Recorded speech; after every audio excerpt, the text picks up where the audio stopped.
First, let me say that I had the opportunity to go to several of the presentations done by the Registrar of Voters. I think that Dave McDonald should be commended for all of the work that he personally put in, because he was out there a significant portion of the time. And if there was one person, he met with them and sat down and talked about that. I sat in on presentations done by the League of Women Voters, and they weren't at the same substance level as the ones that were done by Dave McDonald. I think there was a lot of emphasis on the outreach and showing people how to mark a ballot, but not what the implications were of the marking of that ballot. And so the report that we'll get back will talk about widgets. It'll talk about the number of outreach that was done to specific communities, but it won't go into the substance of whether or not people understood beyond the marking of the ballot. And so that's the question that needs to be made, not how many outreach events you went to, but whether or not people were versed in what this process did. And it wasn't just black people who were confused about this process. There were many people who were absolutely stunned, of all races in the city, about the outcome of this process. And so more than just asking for a report to come back that talks about, did you go and see 99 organizations and talk to 99 people, we ought to do a survey about what this community thought about this ranked choice voting process. And not in the context of, do you like who's ultimately the mayor, because we're beyond that now. But whether or not this process really is what people thought it was. I've talked to people from all income levels, from all racial groups about this process, and there's a lot of dissatisfaction. There are those who think that it was perfect, and I don't know where they're living, but in Oakland there are a lot of people who have many questions about this process, and I think that we owe them an obligation of trying to make sure that we get it right. This is something that is too important to be compromised for anybody. And for those who profess to speak for certain groups, then you ought to listen to their voices. There are many who are dissatisfied. And so beyond just getting the report back, I hope we do a survey and that we look at the results of that survey and see whether or not this is, if we as a council need to put something forward, if the community needs to do something, but we can't just turn a blind eye and say this is a process that's here to stay and that it's perfect. It is not. Thank you, Ms. Brooke. And actually, that's the real issue here. That I think that it's a system that we have to really now that the first election has taken place, and we are required actually by charter to do a comprehensive analysis and report. I think it is. I think that you're absolutely correct. A lot of people was confused. It was confused for many different reasons, and I think that even to the day that I know the number of meetings and all of that, but the only way that we're going to actually understand it is look at with an analysis, to look at the precincts, they actually how the different areas of the city and how the ballots and what the results in those precincts were. They got some outreach education versus other ones that didn't. And I think that you're right. We ought to. This is a system that we're going to keep and is going to stay. I think that it's got to be a system that the people have the confidence that actually work, or that it is what the majority of the citizens want. I think one of the first speakers actually.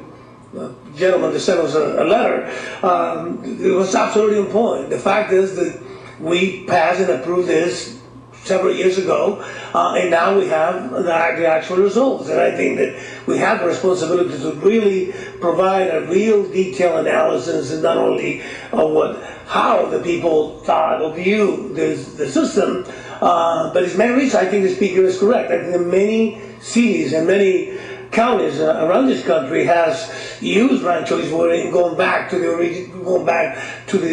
basic normal, we're going to call it that, system. So I think there's reasons why we have to do this. I think about the city clerk. You're right.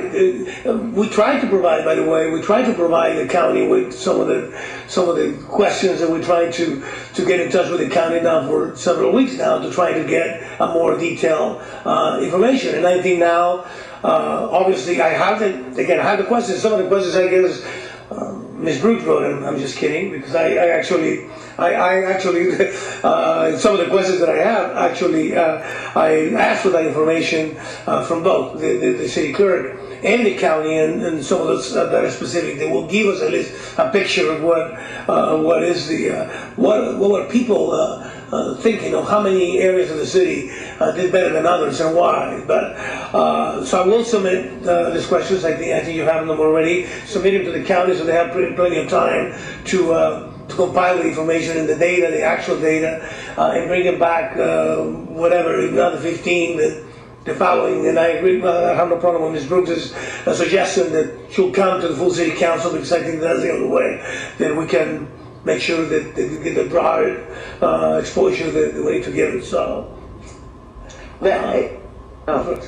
is somebody? There's nobody in the queue. I really don't want to lose sight. I don't want to have somebody come back and tell me they went to 99 meetings. I know that took place. Right. People were taught, by and large, how to mark a ballot. And so it is not surprising that we had not that many false ballots or whatever the term is that's used. I went to at least 10 presentations in which the League of Women Voters presented. They took out old 8-track videos. Is that what the video? You know, those big ones. I don't even remember what they're called. and they used those to show people the process and exchange these things, right? And so it told people how you mark your ballot, and then they told people, you know, these go away, or I take these back. But it didn't tell people, didn't provide people with enough information, and people who weren't familiar with the process didn't know the questions to ask in order to get a better understanding of what exactly their vote meant. And so we're going to get back a report that tells me how many contacts were made, approximately, I'm assuming how many people were there, but it can't tell me substantively whether or not people understood, because there were many people after that, because a lot of these presentations were at Neighborhood Crime Prevention Council meetings, and people would ask me after that questions because they didn't understand, and people don't always want to ask in a group setting that which they don't understand. And so I'm not faulting any of the groups who did the outreach. All I'm saying is we're going to get a report back that may or may not answer the question that we're trying to ask. And that's why I keep talking about the need to do a survey across the city. Maybe we put something up on our website. You know, all of us have, I'm assuming, email blast groups. Somehow get back a better sense of what people thought of this process, how much they understood it. I can vividly remember going out to meeting after meeting, and the council was blamed for having this process, and people did not realize that the voters are the ones who approved this process. And so there was just confusion all over the place. And I think that all the groups did what they said they were going to do, what we asked them to do. But I think that we didn't know, in terms of the outreach, how to explain to people in a way that they understood, because across the board, regardless of race, regardless of income, there was a lot of confusion.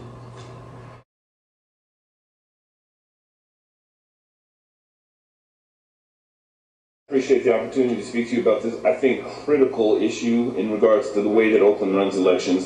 This is not about the results of this past November. More importantly, it's about the impact on the community, particularly African American community, low income, less educated, so forth. There's a large plaque on the steps leading up to this council chamber that says the people of Oakland erected this edifice as the seat of municipal government, a monument dedicated to civic loyalty and to the just and equal administration of these ordinances which make for social and political betterment in community life. And I contend, and the data supports it, that ranked choice voting is rank in terms of what it has done to the African American voice, in particular in electoral politics here in Oakland. There is enough data that shows that, as Rugi was pointing out earlier, a black vote in Oakland was 4/5 the weight in terms of the algorithm that is used in rating the multiple rounds in ranked choice voting than folks coming from more affluent or white parts of our community.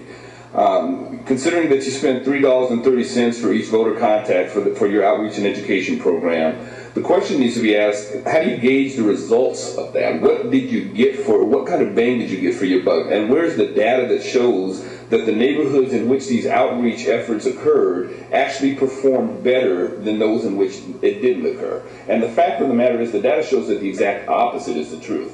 In District 6 and 7, I live in 6, in District 3, there are a number of precincts that indicate that the percentage of overvotes in those precincts are as high as 4, 5, 6%. And if you compare them with other precincts from the hills, there are precincts in the hills where there was 0% overvotes.